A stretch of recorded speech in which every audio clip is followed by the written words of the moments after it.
Salut à tous, alors pour l'imprimante 3D Z10M2, elle est pas mal, mis à part une chose qui m'embête un petit peu, c'est les molettes de réglage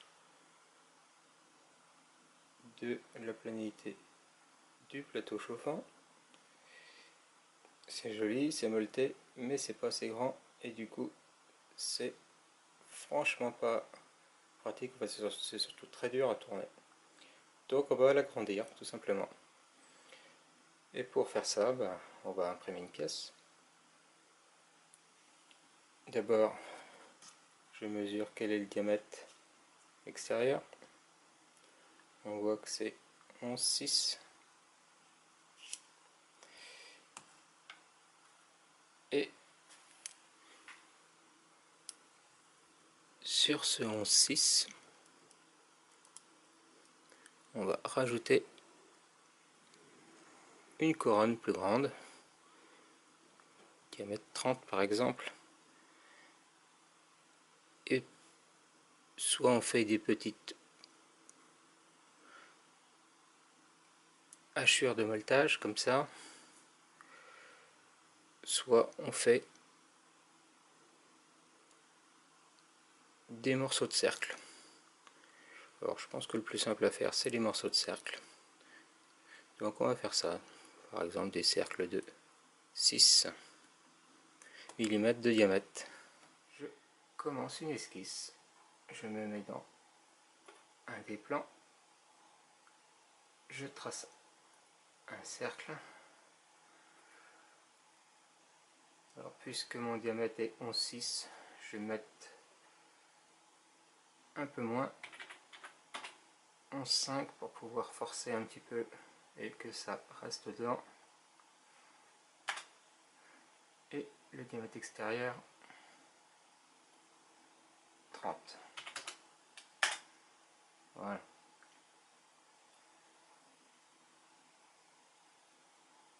Je termine et je l'extrude.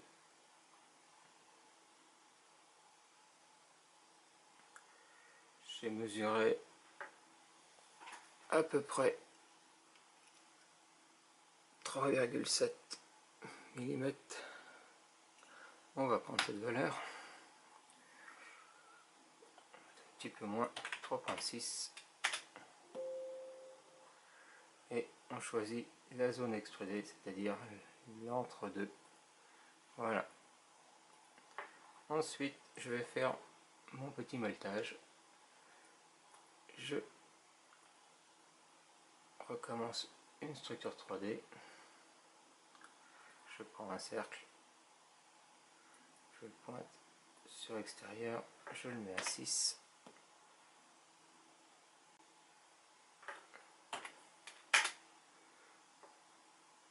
Voilà. Je vais creuser. Et donc, on voit bien que c'est cet outil-là. Si on voit, je rapproche, c'est le deuxième onglet qui sert à creuser. Soustraction. Voilà, j'ai mon premier. Et on va pas s'embêter à faire les autres à la main. Il y a un outil de réseau circulaire.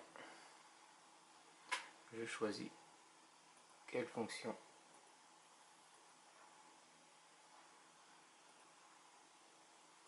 je veux utiliser. Ah, cette souris. Et je choisis l'axe de rotation.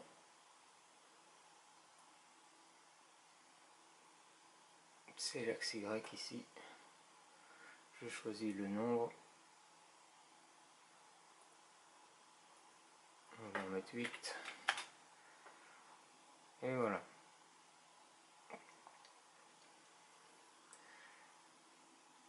Et maintenant, je vais rajouter un petit arrondi congé de 1 mm.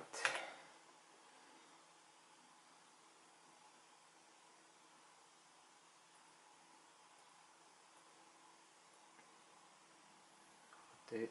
Voilà, c'est pas gênant.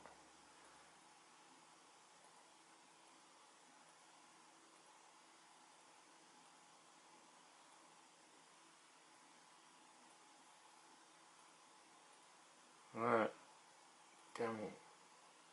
Et j'ai plus qu'à sauver cette pièce.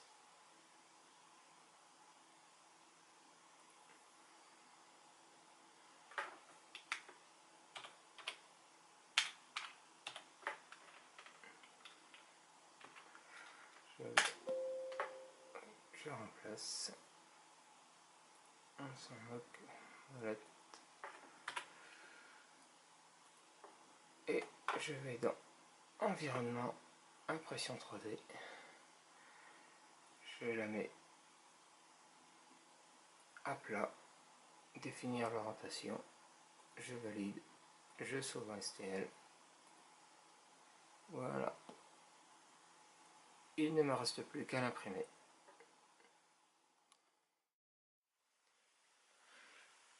Les pièces sont maintenant imprimées. On démonte les mallettes d'origine et avec une flamme ou une buse à air chaud, on chauffe l'intérieur, juste l'intérieur, pour ramollir un petit peu le plastique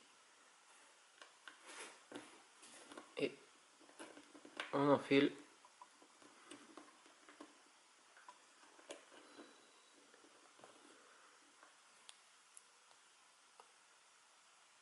pour tenir. Je vais certainement faire un modèle où il y a un petit bourrelet par-dessus pour éviter que ça se décroche accidentellement, mais ça tient à peu près. Et vous faites ça pour les 4, vous remontez et il n'y aura plus qu'à remettre en place. Voilà. Et ça devrait être bien plus facile à régler. Voilà ce que ça donne en place et effectivement c'est maintenant un véritable jeu d'enfant à régler, plus besoin de forcer.